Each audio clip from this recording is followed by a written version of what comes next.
கடந்த 6 மாதமும் நம்மை கண்மணியை போல பாதுகாத்து இந்த 7வது மாதத்தை காணும்படியாய் செய்த தேவனை துதிப்போம்.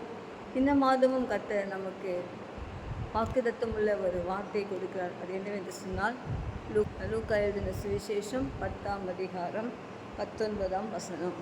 இங்கே ஆண்டவர் சொல்கிறாரு, இதோ சர்ப்பங்களையும் தேள்களையும் மிதிக்கவும் சத்துருடைய சகல வல்லமை மேற்கொள்ளவும் உங்களுக்கு அதிகாரம் கொடுக்கிறேன், ஒன்றும் உங்களை சேதப்படுத்த மாட்டாது. பிரியமானவர்களே, இந்த மாதம் ஒன்றும் உங்களை சேதப்படுத்த முடியாது, சேதப்படுத்தாது. ஸோ அது விசுவாசிங்க. சேதங்கள் போல வரக்கூடிய சுச்சுவேஷன், அந்த சாத்தானுடைய தந்திரங்கள், சர்ப்பம் என்று சொல்லும்போது சத்தனுடைய தந்திரங்கள், சர்ப்பத்துக்கும் விஷம் உண்டு, தேளுக்கும் விஷம் உண்டு. ஸோ அந்த 2 விதமான அந்த மிருகங்கள், அந்த பிராணிகளை சொல்லிட்டு அங்கே சொல்கிறாரு, அவைகளை மிதிக்கும்படியாக, சர்ப்பங்களை மிதிக்கும்படியாக, தேள்களை மிதிக்கும்படியாக. சர்ப்பம் தந்திரம் உள்ளது, சர்ப்பம் வஞ்சிக்கக்கூடியது, சர்ப்பம் ஏமாற்றக்கூடியது, விஷம் நிறைந்தது. அப்படிப்பட்டதாக நம் ஆவிக்குரிய ஜீவியத்திலே நமக்கு விரோதமாக எழும்புவதான காரியங்கள். அதே போல் தேள்கள் திடீர்னு கொட்டிவிடும். அந்த விஷம் 24 hours இருக்குன்னு சொல்லுவாங்க. அதே போல் சில நேரங்களில் தேள்களை போன்ற காரியங்களை பிசாசு கொண்டு வந்து நம்முடைய ஆவிக்குரிய ஜீவத்தை சிதைக்கும்படியாக செய்தாலும், இங்கே ஆண்டவர் சொல்கிறாரு, இதோ சர்ப்பங்களையும் தேள்களையும் மிதிக்கவும் சத்துருடைய சகல வல்லமைகளையும், சாத்தானுடைய சகல வல்லமை, எப்பேற்பட்ட வல்லமையான கிரியைகளை செய்தாலும், நமக்கு விரோதமாக எவ்வளவாக எழும்பினாலும் அவனை மேற்கொள்ளும்படியான அதிகாரத்தை கர்த்தர் நம்ம கையில் கொடுத்திருக்கிறார். இயேசுவே தன் வாயினாலே சொல்கிறார். ஆகையால் பிரியமானவர்களே, அந்த அதிகாரத்தை எடுங்க. உங்கள் வாழ்க்கையிலே வரக்கூடிய சர்ப்பங்களை போன்ற, தேள்களை போன்ற பிரச்சனைகளை உங்கள் கால்களிலே மிதித்து அதை ஒரு பெருசாக நினைக்காதபடிக்கு அவைகளை ஜெயித்து நீங்கள் முன்னேறி செல்ல வேண்டும். இந்த மாதம் நீங்கள் சேதப்பட மாட்டீர்கள், ஒன்றும் உங்களை சேதப்படுத்த மாட்டாது. ஏன்னு கேட்டால் கர்த்தர் நம்ம கொடுத்துள்ள அதிகாரம், அந்த அதிகாரத்தை அநேக விசுவாசிகள் பயன்படுத்துவதில்லை.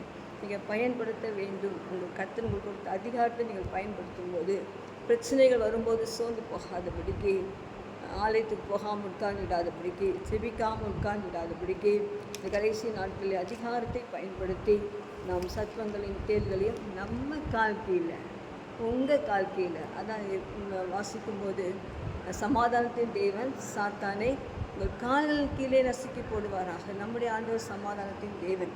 ஸோ அந்த தேவன் என்ன செய்வார்னா, நம்ம கால் கீழே தான், நம்ம கால் கீழே தான் அந்த சாத்தானுடைய வல்லமைகளை மிதித்து போடும்படியாக எதிர்பார்க்கிறேன். ஸோ நீங்கள் மிதித்து போடுவீங்கன்னு சொன்னால் இந்த மாதம் நீங்கள் வெற்றி சிறக்கிற மாதமாக, ஒன்று உங்களை சேதப்படுத்தாத ஒரு மாதமாக, வறுமையோ பிரச்சனைகளோ கொரோனா வைரஸோ என்ன விதமான சுச்சுவேஷன் நமக்கு எதிராக வந்தாலும் நம்முடைய ஆவியாத்ம சரத்தை ஒன்றும் சேதப்படுத்தவே முடியாது.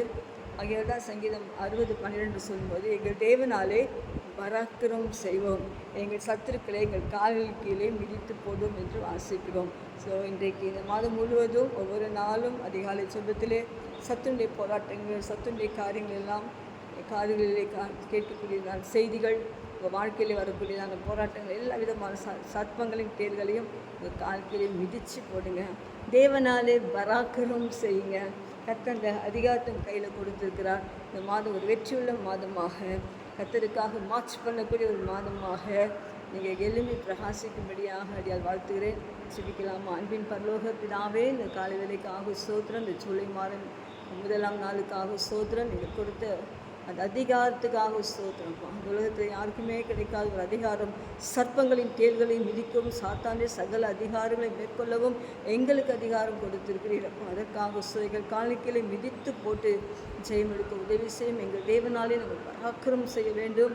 சமாதானத்தின் தேவன் எங்கள் கால்களுக்கு கீழே, எங்கள் கால்களுக்கு கீழே எல்லா காரியங்களும் நாங்கள் மிதித்து ஜெயம் எடுக்க உதவி செய்யும். ஒன்றும் எங்களை சேதப்படுத்த முடியாது. இந்த மாதத்தில் எங்கள் தேவைகள் எல்லாம் அற்புதமாய் சந்தியும். பிள்ளைடைய படிப்பு காரியங்கள், பண விஷயங்கள், எங்களுடைய எதிர்பார்த்திருக்க நன்மைகள், குடும்பங்களிலே சமாதானம், இன்னும் ஆவிக்குரிய ஜீவியத்திலே வளர்ச்சி, இன்னும் எங்களுடைய பொருளாதார தேவைகளிலே முன்னேற்றம் எல்லாவற்றையும் தந்து எல்லா தடைகளையும் கர்த்தர் மாற்றி தொடர்ந்து ஆவிக்குரிய ஜீவியத்திலும் பொருளாதாரத்திலும் சரீர பிரகாரமாக நாங்கள் ஆசீர்வாதமாக நிற்க உதவி செய்யும். ஒன்றும் இந்த மாதம் எங்களை சேதப்படுத்த முடியாது. கர்த்தர் எங்களை பாதுகாத்துக் கொள்வீராக. எங்கள் பிள்ளைகளை ஆசீர்வதியும். இந்த செய்தியை கேட்கும் பிள்ளைகளை விசேஷித்தமாய் ஆசீர்வதியும். இயேசு கிறிஸ்துவின் நாமத்தில் ஜெபிக்கிறேன் நல்ல பிதாவே. ஆமென். May God bless you. Praise the Lord.